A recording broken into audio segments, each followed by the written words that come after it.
Hello. How are we doing? Uh, my name's Keith. In case you don't know, sorry, I'm gonna adjust my camera. Um, my name's Keith. I'm the meditation teacher here on this channel. Um, First of all, thank you everyone for being patient with me over the last couple of weeks. Had a couple things come up last minute that prevented me from doing my regular weekly cadence. So you're all, as usual, very understanding and kind about it. So thank you. I just wanted to start with that. Happy Thanksgiving to everyone here. And today we're going to do a kind of Thanksgiving-y kind of meditation. And it's one that I do a lot on this channel, primarily because I think it's really helpful. But also it's something that I think takes a little while. You got to get used to it before it starts to show up without you trying as much. So we're going to do that today. And if, for some reason you're like, hey, hold on, I don't know what we're doing. I don't know how to meditate. Don't worry, because every session I start with an introduction to meditation, and this will be no different. So that's how we'll start. We'll talk about what meditation is, why does it work, how does it work, does it work, should you bother doing this, right? We have finite time. We got a lot of things going on. Is this something you should dedicate your time to? And then we're going to do a short breathing meditation together. And then after that, we will move on to our fun Thanksgiving themed topic. All right? Cool. Oh, Patrick, thank you. That's very kind. Oh, Patricia, sorry. Okay, so meditation is, of course, the emoji. If you like go through the 3,000 emojis on your phone, there's a meditation one, which is like that's how you know you've made it, I think, And so this one is somebody sitting down cross-legged with their eyes closed like this. And so this is kind of ubiquitously how we associate, like what we associate with meditation in terms of how we go about doing it, performing this action. Meditation can be done sitting down cross-legged with your eyes closed, etc. But meditation is not a seating position. It is something that transcends the way your body is oriented, because meditation is primarily coming from your mind. And this is great news, because I don't know about you, but it's becoming harder and harder to sit down on the old floor the older I get. And so if that was a requirement for meditation, those who were unable to do that would be, oh, guess you're out of luck. You can't sit down and focus on your breath. You got to sit on the floor. So luckily, this is not the case.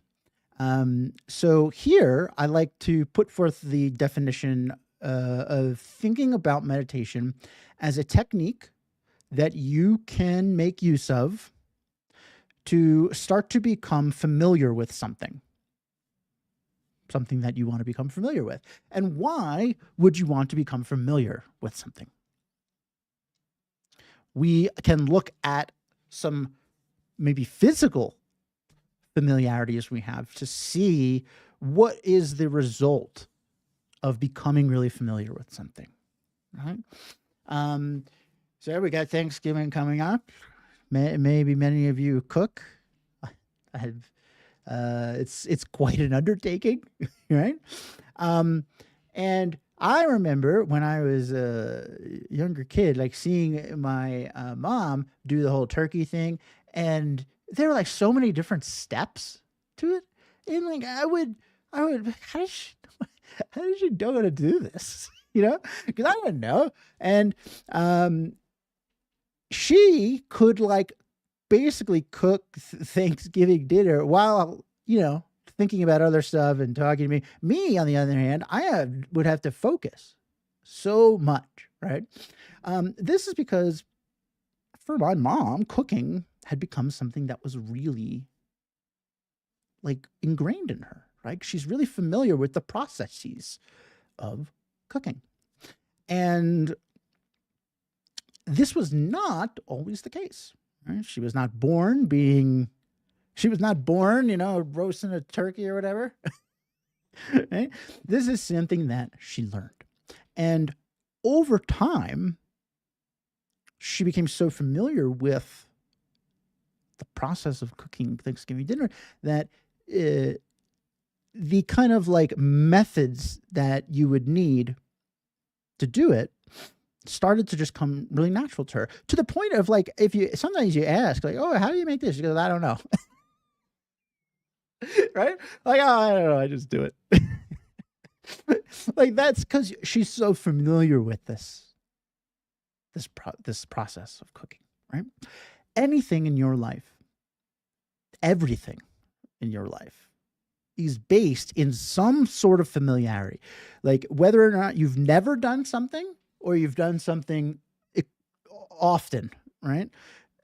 It falls into some category along that spectrum. And the output, regardless of what the activity is or emotion or thought or whatnot, is always the same. The output is the more familiar you are with something, the more readily it kind of shows up or requires less energy to focus on it, to do it, less concentration. This is true not only with the physical things we do, running, walking, etc., jumping, but mental, right? So something like being relaxed, and that's a pretty common entry point into meditation for good reason. And sometimes we'll start meditating and maybe we're like get into like a groove or whatever. And we're like, man, I feel so relaxed. Meditation relaxes me. Whew, I found it finally. Meditation does not relax you at all. What it does is it teaches you to become so familiar with relaxed you that version of yourself starts to show up way more regularly without as much effort and concentration than it may now. But it's a very important distinction because you have the ability to be relaxed and calm and peaceful. It's there already, right? It's just a matter of becoming so familiar with it that we no longer have to like actively try for it to show up all the time, right? Cool. So with this kind of, through this lens, we can see that meditation is very versatile. It is very often used as a relaxation method, but it can be used for really anything that you want to become familiar with. And the way that we go about doing that is by first something called like pacifying our mind a little bit, pacifying the thoughts in our mind. And this is sometimes I like to use the analogy like if you imagine like a lake or a pond or something, right? And you're staring at this reflection in the reflection of the woods around you in the lake, and then it starts to rain. That reflection becomes less clear. It's not that the reflection does not exist anymore. It's just kind of rippled, and it's hard for you to kind of parse through, oh, there's a squirrel, there's a tree in this reflection, right? But the reflection has not gone away. It's not been destroyed or anything like that. It's being obscured by the raindrops. This is like our mind. Our mind is naturally like a still lake. And so much information is coming at us at once, and our mind is juggling all these different thoughts and feelings. Oh, I got to do this for work tomorrow. Oh, I got this event coming up. Oh, what was that sound? Like these are like raindrops on the surface of the lake. And so what we are going to do is first learn how to clear away some of those raindrops.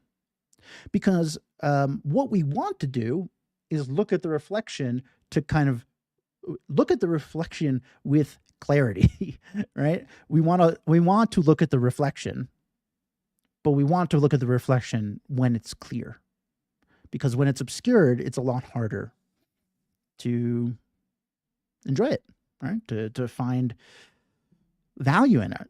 And so this is our goal primarily. This is called single pointed concentration, which is the opposite of multitasking. And even if you don't think so, you're the best multitasker that ever did live. We are so good at multitasking. I just moved my hands while speaking. This is my mind juggling the bowling pins, kind of. And so what we're going to do is intentionally not that, which might sound easier. It might sound easy on paper. I didn't write it down, but it's like a saying.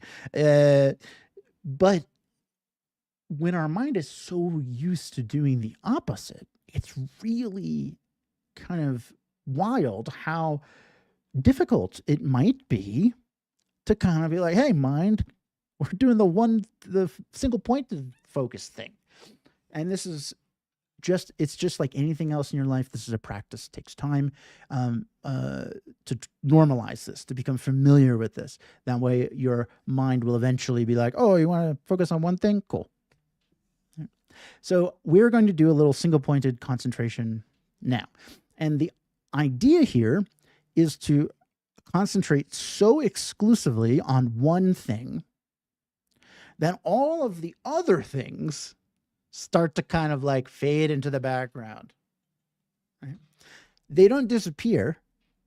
Right?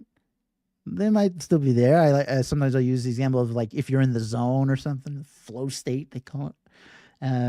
You're working at something at work really diligently. Sometimes the noises of the office that normally annoy you to no end, you don't hear them. They're still there. They haven't gone away. But it seems as though they have, because you're so focused on it. There's no room in your mind to pay attention to those things. So we're going to start to do this intentionally. And we're going to use our breath as the focal point for our meditation. This is called breathing meditation. You probably have heard of it. All breathing meditation is a meditation where you're using your breath as the object of your meditation, the focal point. You can have the focal point to be anything. Can be walking, brushing your teeth, can be thinking about a situation, which we're going to do a little bit today. The methodology, the way you go about meditating is identical, no matter what the object of your meditation is. We're using our breath for a lot of reasons. One, it's really accessible. We have access to our breath wherever we are, right? Which is great, because it would be nice to be able to use this independent of our external circumstances, right? So we're going to do some breathing meditation. It is going to be about 5 to 6 minutes, and I'll be guiding it, of course. And what this consists of is essentially 3 steps. Step 1 is we're going to actively choose to do this, which sounds silly, I know, but like I was saying before, like flow state or in the zone at work, we sometimes accidentally have meditative experiences, which is really cool and like amazing, because you guys are already great meditators, right? What we're trying to do is teach ourselves that we can do this actively when we want to, need to, etc. And so we're going to set an intention. All I mean by that is we're just going to say to ourselves, for the next couple of minutes, I'm going to focus on my breath, and that's it. Even if you don't believe it, you believe yourself. That's what we're saying to ourselves. It's our little goalpost. Then step 2 is we are going to do that. I'll be guiding. And whenever you notice that you're no longer exclusively focused on your breath, and that might be you thinking about what you have to eat for dinner later, or what you're cooking for Thanksgiving tomorrow, or a sound you hear. Anytime that your mind is splitting time, right? We're just going to say not right now to those thoughts. That's our saying here. Those thoughts are just thoughts. They're not bad. They're not unwanted. They're not intrusive. They're not ruining our meditation. They're not ruining anything.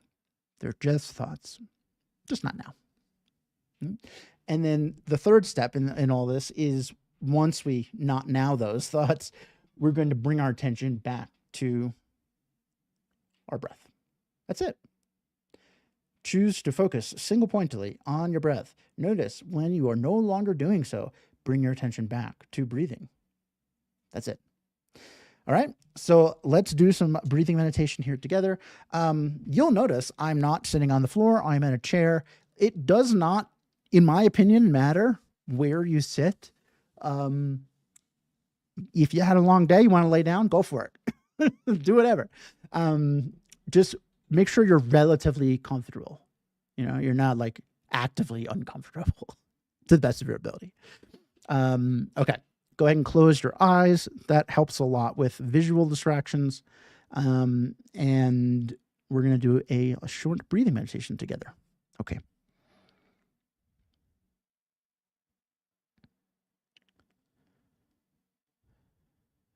Whenever we start a meditation, first things first, take a moment and check in with yourself. Actually ask, how am I feeling right now? In this exact moment,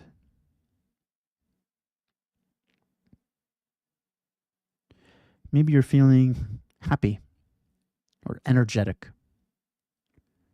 Maybe you're feeling a little sad or tired from a long day. Whatever you're experiencing is perfect. We're not trying to change anything here. We're just practicing noticing. Taking an active interest in what your own mind is up to. This is a really important step for using meditation to help you. It's something called mindfulness. Take a moment and check in.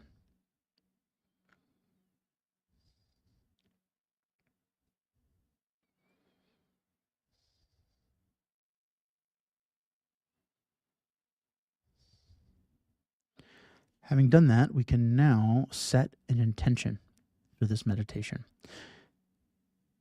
A promise, a wish, a goal. And that intention is to focus single pointedly, exclusively, on your own breath to the best of your ability for the next couple of minutes. Let that promise sit in your mind.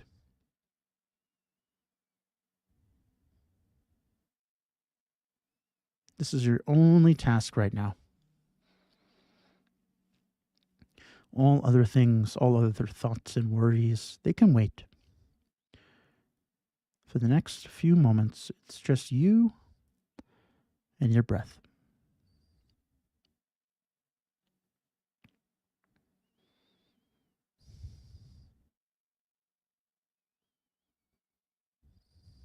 And with that intention set, that promise made, we can act on it. We can turn our full attention to breathing in and out gently and naturally. No need to change anything about how you normally breathe here. You don't have to take big, deep in breaths or forcefully exhale air, just whatever comes naturally. That's what I want you to do. Breathing in and out. Gently, naturally, as you begin to settle into your seat.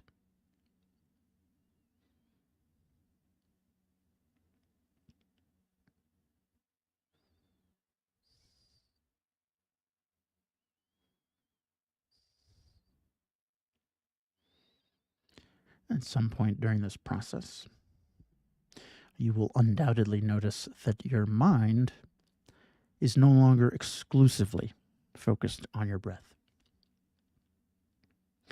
Maybe it's thinking about something you have to do later or tomorrow, or am I doing this right, or what was that sound, or any of that.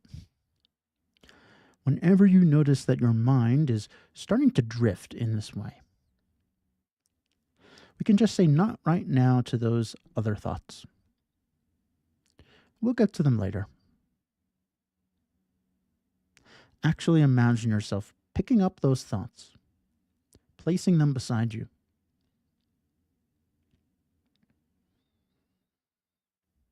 And with those thoughts, waiting patiently beside you,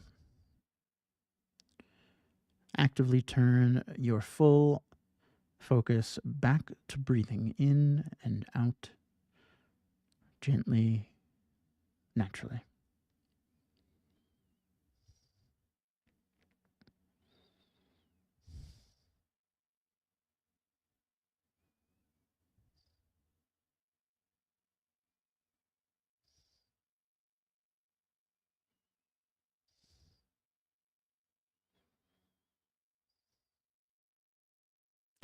Single pointedly focused on each moment of each breath.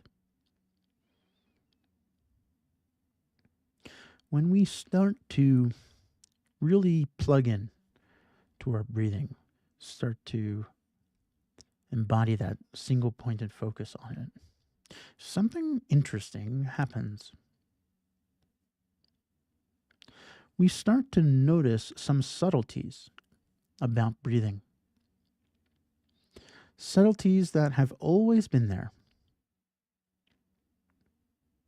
but we may have never thought of or noticed before.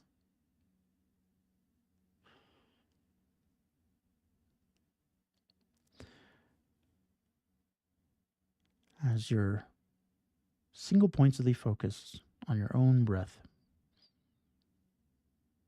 you may notice how the air feels cool, temperature wise, on the tip of your nose every time you breathe in.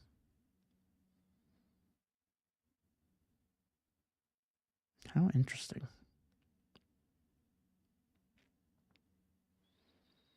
You can feel it. That cool air.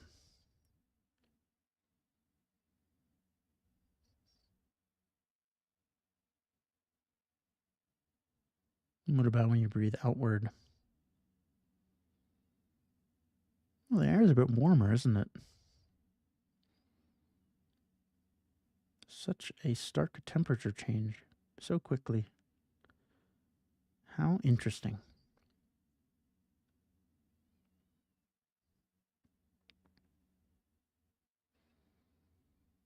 Maybe you notice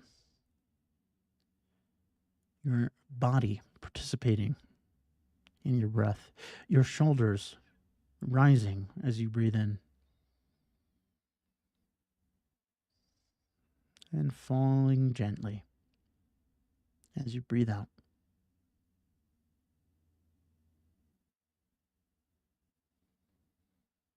Your chest expanding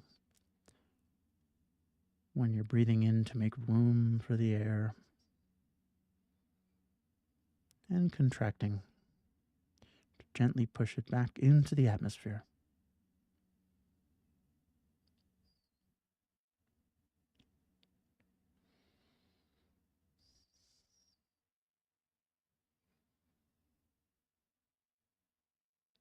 Every part of you, an active participant in breathing in each moment of each breath.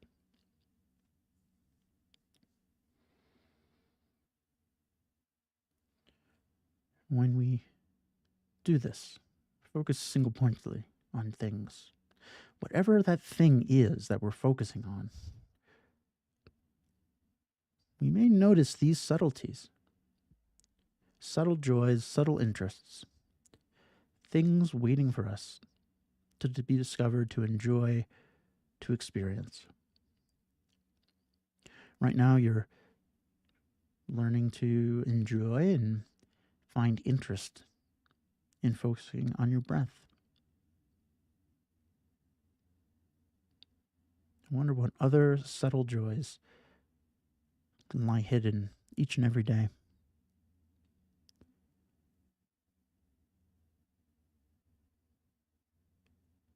Breathing in, breathing out, very gently and very naturally.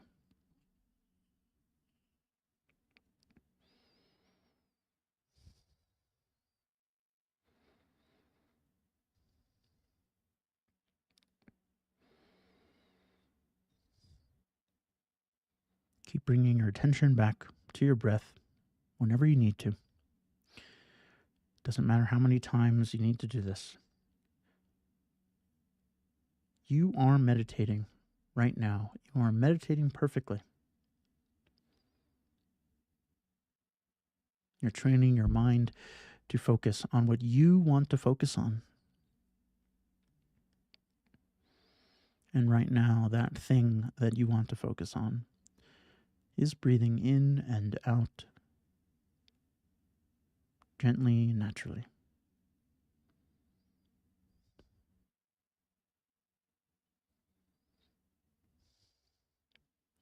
For the last few moments here, just enjoy sitting with your breath, taking a little time for you. You very much deserve it.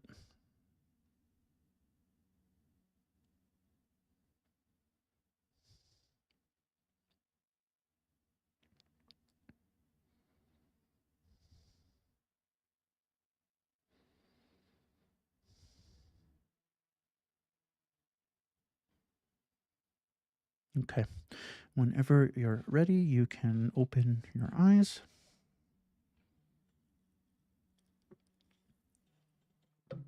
Hello. Welcome back. Congrats. You did it. Maybe you were like, wow, that wasn't so bad. Maybe you're like, whoa, what's going on in my mind? It's all over the place. If that was your experience, welcome to the club of all of us. And it's not indicative of your ability to do this. This is a really important point, and it's one that is really hard for us to kind of get behind because I don't know what it is about us humans. We want to do it right.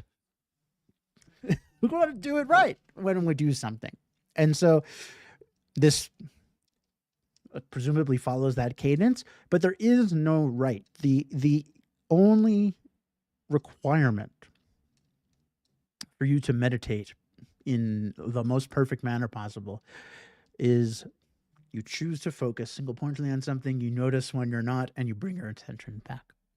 And so this practice, no matter how many times you get distracted or that doesn't matter. What matters is that you're here, you're actively doing this. And over time, that's going to result in this whole thing getting a lot easier. Why? Because you're more familiar with it, of course. Cool. Okay, so that's breathing meditation. I'm going to move on to our topic for today because the meditation that we're going to do to close out the evening is a little longer. And I want to make sure that I'm not keeping you guys late because many of you are probably getting ready for stuff tomorrow and whatnot. Okay. So it's Thanksgiving.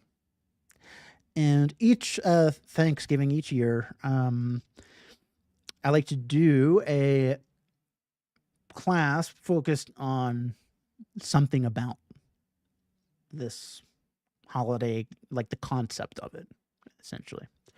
And today, I wanted to look at the idea of giving thanks.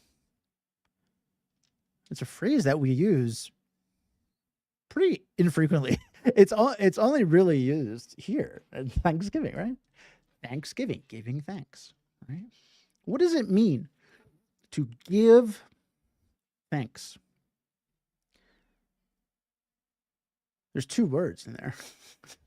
Give and thanks, right?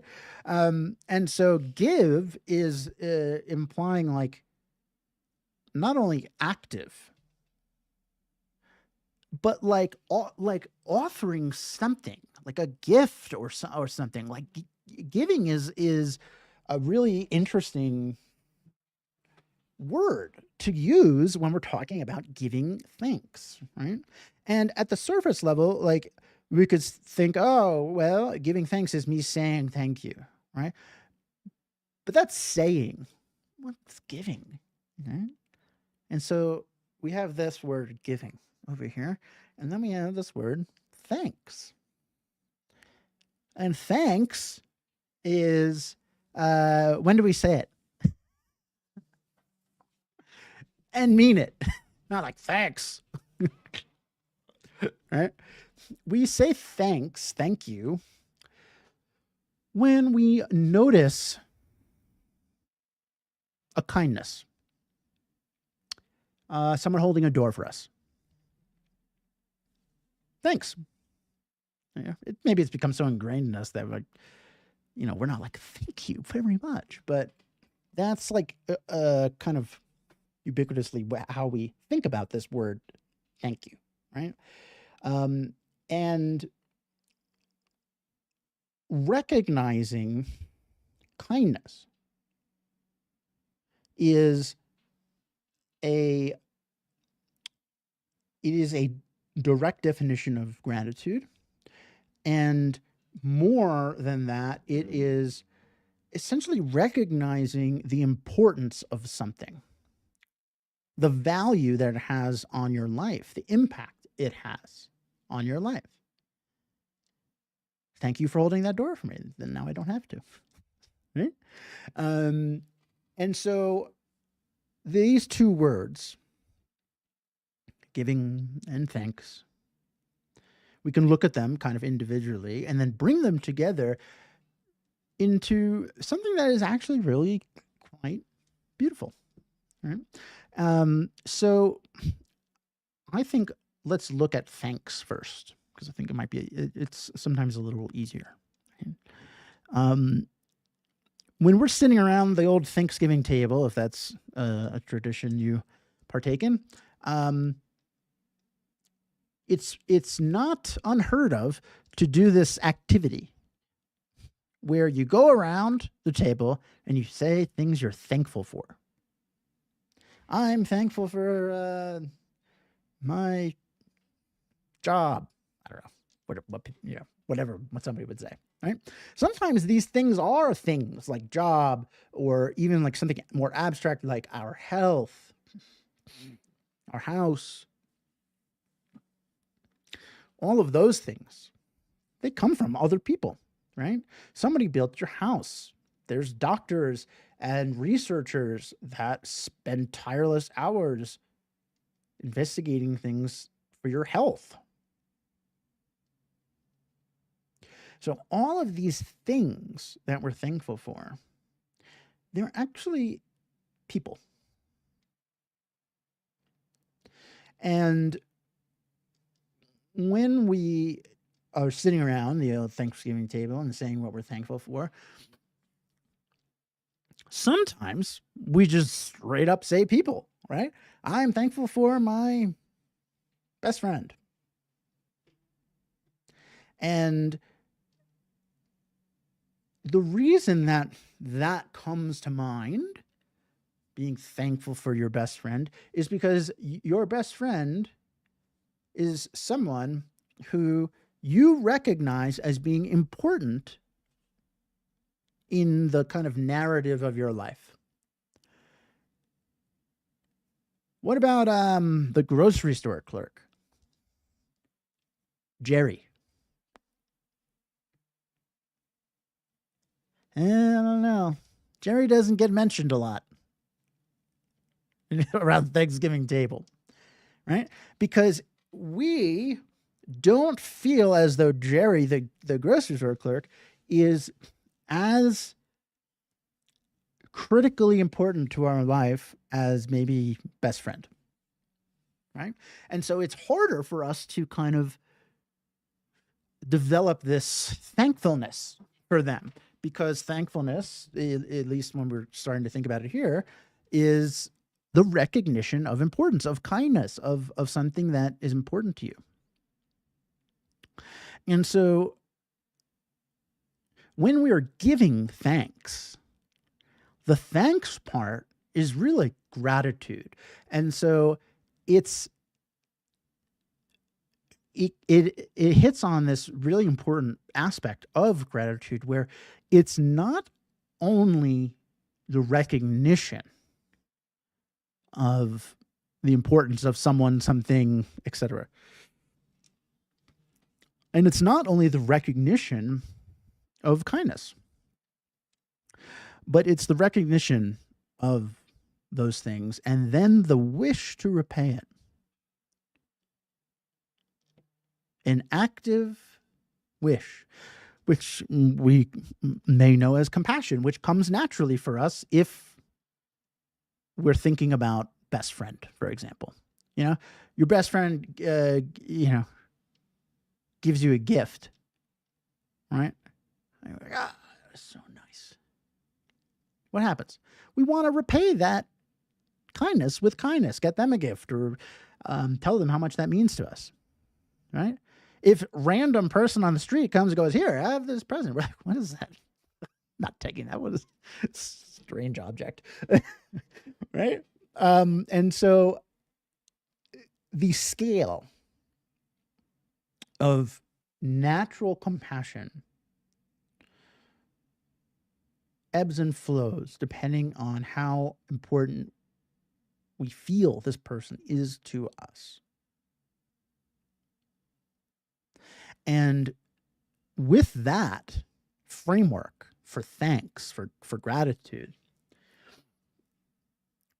we can think about the word giving.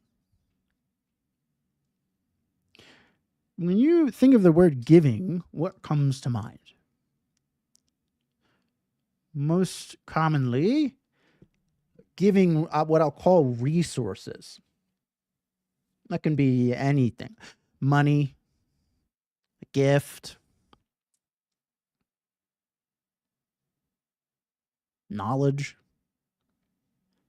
some sort of resource, right? Even holding the door, the example of somebody holding the door for us, right? Giving you the resource of my energy, really, right? I'm opening the door. Giving resources is the thing that comes to mind most commonly when we think about the word giving, right? And so if we stop there, the idea of giving thanks may feel a little kind of like wishy-washy, because is thanks a resource?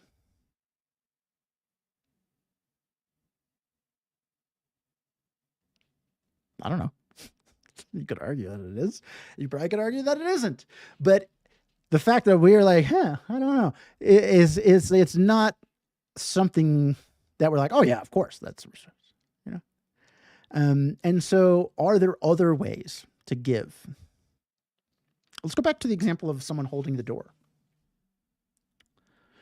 Not only are they giving resources in terms of like energy, etc., but they're giving time. Time is a resource we have, right? It's not as tangible as money, food, or a gift or whatever. Holding a door, it's not like we can't. How do you grab time? Let's get a clock, I guess. But time is an incredibly arguably the most valuable resource that we have, since it is quite finite. And this person holding the door, not only are they using energy to do so, a resource, but they're using time. They don't have to hold the door. They could go in and get in line first, to whatever thing is in the door. But they're giving their time. And time is a resource that we can give even if we don't really have resources. Volunteering is a really good example. Volunteering is we are giving time.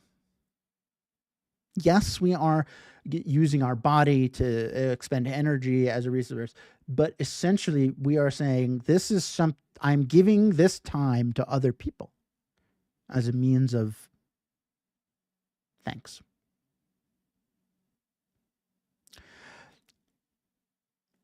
Even beyond time, the idea of giving can also be thought of in terms of giving love, right? And this is not like T's and P's or whatever.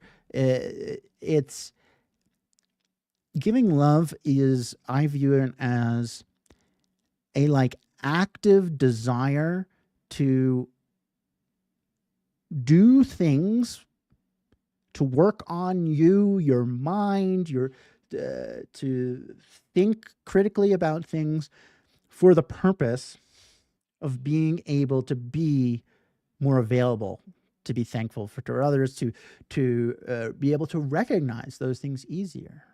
If we're so in our own head, like worried about our own things that were going on, it becomes infinitely harder for us to recognize all the examples of gratitude out in the world, right? Because we're not really open to that. We're not thinking about that. And so giving love, what we're doing here today with meditation, is a form of giving love. We're intentionally working on us so that can translate to others. And so this Thanksgiving, when you go around the table, maybe there's some more like hidden things that we can think to be thankful for. And what we're going to do with our meditation to close out our evening is exactly that. This is one of my favorite meditations. I think it's probably the one that I've found to be the most impactful, like if I had to choose. It's really wonderful at expanding who we think is important to us. And to just kind of call back to what we talked about, when we recognize the importance of someone, we have a natural inclination to repay their kindness, to have compassion, gratitude for them, to give, whether that's resources, time, or love. And so we're going to do a meditation in which we're going to think of our day kind of like a movie. And when you watch a movie, something extremely special happens at the end of the film. There's about 8 minutes of credits, and we generally do not stick around for this. It is just this endless scroll of names and companies and stuff that had a part in this movie. Sometimes you will stick around for the credits because maybe you're like, oh, that actor or actress, they were so good. I have to know who they are. That way I can watch other stuff. I'm a fan. And so we stick around and we start to see all these names, and maybe it's the lead person. They're first. They're always first. And then we're like, oh, okay, now I know. And then we leave. Or maybe it's like a support, like a smaller part. We got to wait a little while. They're still kind of in the first volley of names. Right? What about Jim the boom mic tech? You know what a boom mic is? People, they have like a stick with a microphone. They're like holding this weird looking stick with a microphone at the end of it. And it's got like a big poofy thing in the end. That's a boom mic. And it's used to get sound, audio, to capture audio really with clarity for the film or for anything that requires that. Now, Jim, no one's sticking around in the credits being like, dude, the boom mic. The boom mic work in this film was incredible. I have to know who this is. It's Jim. Of course it's Jim. The boom mic attack. We don't say that, right? But if you've ever watched a video that has not good audio, poor quality audio, we know it's not that enjoyable, yeah. And so Jim, even though we don't think of him in this way, is essential, like required, in order for us to enjoy our favorite movie or whatever, this movie that we were watching. And so our experience, the kind of joy and fun that we get from watching this movie, is a direct gift from everyone in the credits, not just the lead people. There's not a hierarchy. It's everyone. In the course of your day, there's a lot of cast members. There's the key ones. You, the lead actor, actress, your lead supporting, your best friend, and whatnot. But there's a lot of extras. There's a lot of Jim boom mics. And just like Jim, the boom mic tech, we don't necessarily view them as integral, important, giving us a gift that allows us to enjoy our day. And so we're going to do a meditation in which we try to find some of those people. Right? Okay. So, ready? We're going to do this is, if you want to get fancy, it's called a contemplation. But it's essentially exactly what we just did. Instead of focusing on our breath, we're going to choose to focus single-pointedly on this kind of image, this we're bringing to mind, of like our day as a movie, right? This is the thing that we're focusing on. It's the object of our meditation. And when we notice, then our mind is like, hey, my leg is itchy. And we can say, no, right now, I'm focusing on this movie thing. It's the exact same setup as what we did with our breath. It's just that we're changing the object of our meditation. All right. So I'm going to guide you through this. I do a lot of talking on this one. So essentially you just can like follow along and hopefully enjoy it, and keep an eye out for any kind of like aha, like, oh, that's an interesting way of thinking about things. That's what we're looking for here. Okay. Go ahead and close your eyes.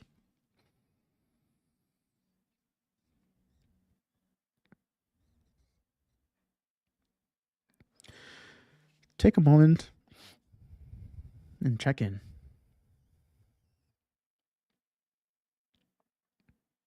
How are you feeling in this moment?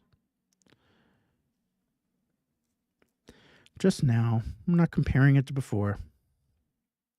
Before is done. Just now.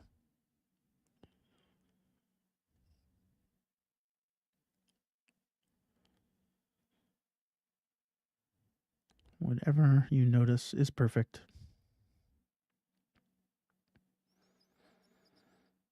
We're just observing.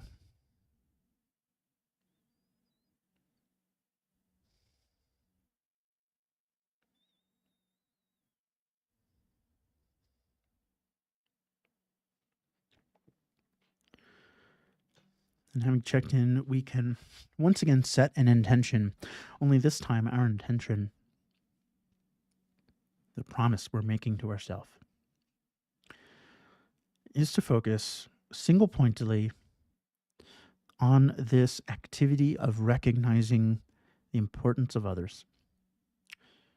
To focus exclusively on the words being said, to think about them, to allow them to permeate you. That is your only task right now. All other things can wait.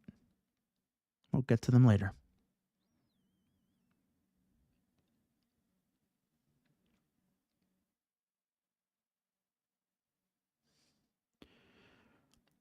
With that intention firmly in your mind, we can act on it. So just follow along with what I'm saying, and if you ever find yourself thinking about something else, we can just say, not right now, to that thing. Bring your attention right back.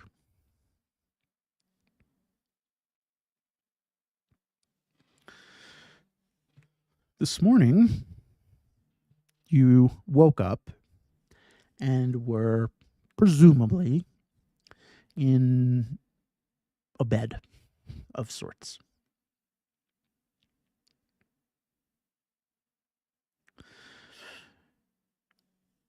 Your bed. We refer to it as that. My bed.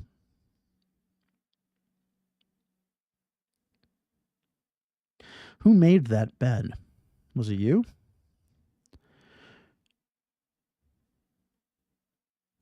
Who designed it to be sturdy and level, to support weight?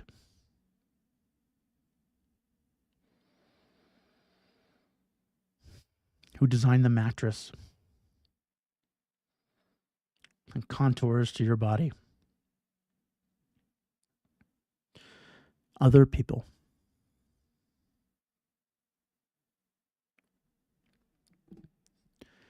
Even beyond that, somebody made the materials that were needed in order to make the bed.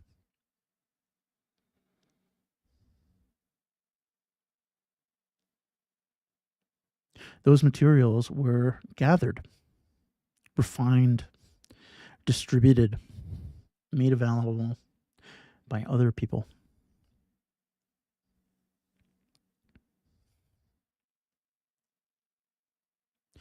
The tools needed to make your bed, also made by other people. The pillow, the comforter, every aspect of your bed is not really yours at all. It is only made possible by other people, this place of respite. How kind of them to give us that.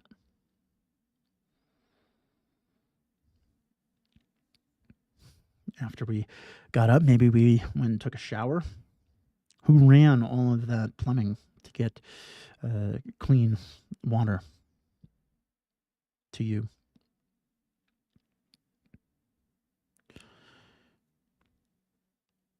Probably somebody else. Plumbing's hard. Somebody came up with the kind of now universally used system of changing the temperature of the shower, turning a knob one way for hot and another for cold, so that you can find the perfect balance, the perfect temperature that you like when you shower. What luxury. Somebody spent countless years inventing this, others countless more refining it. Even today, it's still being refined. How kind that these things are being done, that time is being given to them so that you can enjoy your perfect temperature shower.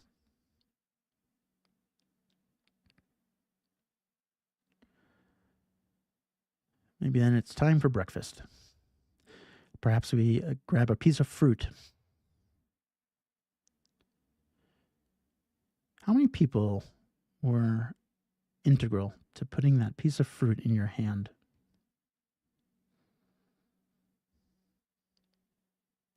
Somebody planted the seed. They tended to the crops. When the crops they ripened, they selected the best of the produce,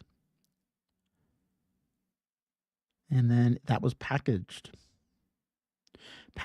using materials and methods developed by countless other individuals using countless machinery.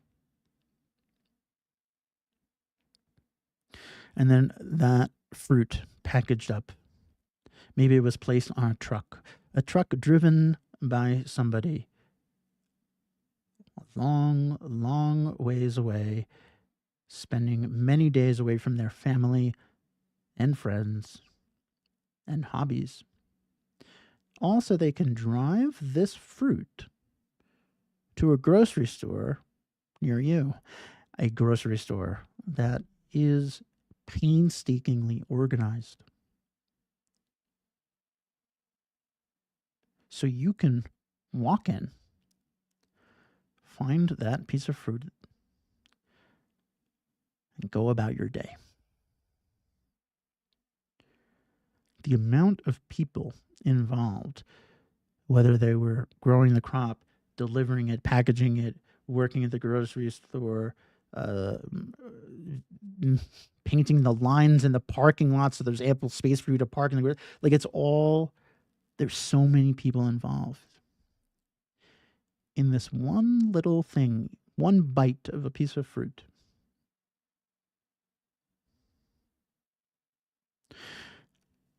Now, when we think in this way, it's natural to kind of think, well, yeah, but I paid for the fruit.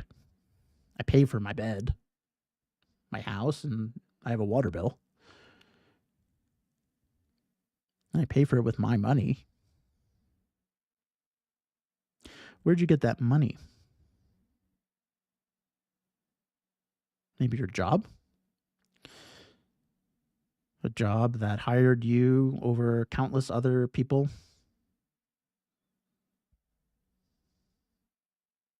We may think, well, I was the best candidate. That's why I got the job. Who taught you the skills that made you the best candidate? Who taught you how to read, how to write, how to get dressed, how to present yourself positively? Our teachers, parents, friends, television, media, like all of these things contribute. We were not born with any of those skills. We were born with nothing.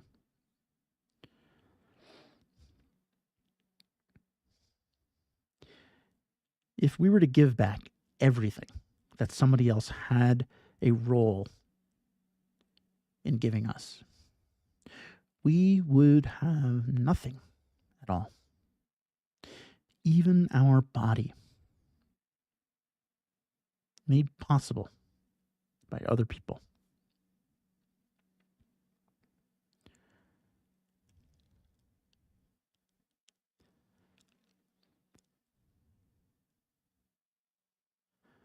We often like to think of ourselves as independent.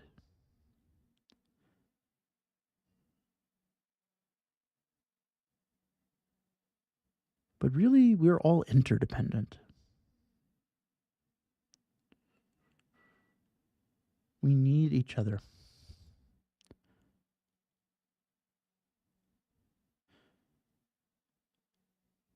And so, for the last few moments, just think about your day.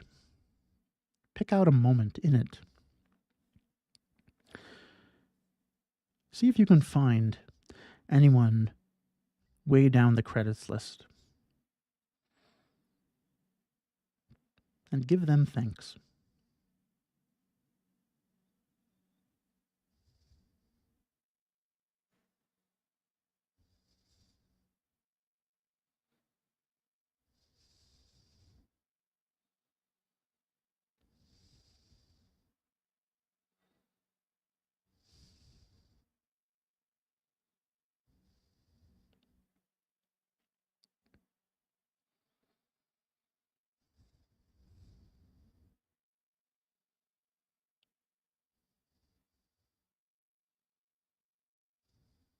Okay.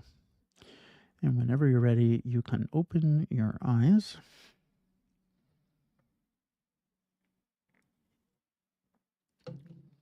Oh gosh, I'm sorry. I'm 1 minute over. I told you it was longer. So that's the meditation. Hopefully you enjoyed it. I love this one particularly because you can do this at any time. There's never an opportunity in which you cannot do this. Getting a cup of coffee at Starbucks or something. All the people that were involved in putting this in my hand, who made the cup? I don't know. Somebody. Pretty cool. They made a lid so I don't spill the hot coffee all over myself. You know, sometimes they work, sometimes they don't. It's something you can apply to stuff you're already doing, right? And so in a way you can make like a meditation practice out of this, which is really cool. Oh, Antonio, I'm so sorry. I've had a heck of a 2 weeks. So let me go and get caught up. Thank you guys. In terms of giving, you all give so much time each week to be here. And time and energy and thought and incredible amount of gifts given to me from you. And so today I am giving thanks to each and every one of you for giving me that opportunity. And hopefully you enjoyed the class. Come on back next time, same day and channel. We'll talk about something else. And if for some reason you're like, I'm super into this, I do offer private instruction. I'm going to give my email if this is interesting to you, or you just had a question about anything that we talked about or something that comes up. You can just email me, Keith at Meditation Breaks. I'll say it again, but not strange. Keith at meditationbreaks.com. Checking spelling. Cool. That's my email. Feel free to email me anything. If you want to do any private instruction and stuff, it's all done it's very laid back. It's all virtual. Right. Thank you. Thank you so much for being here. And I hope each and every one of you have just the most amazing Thanksgiving, and maybe think about one of those extras in the film to include. Enjoy.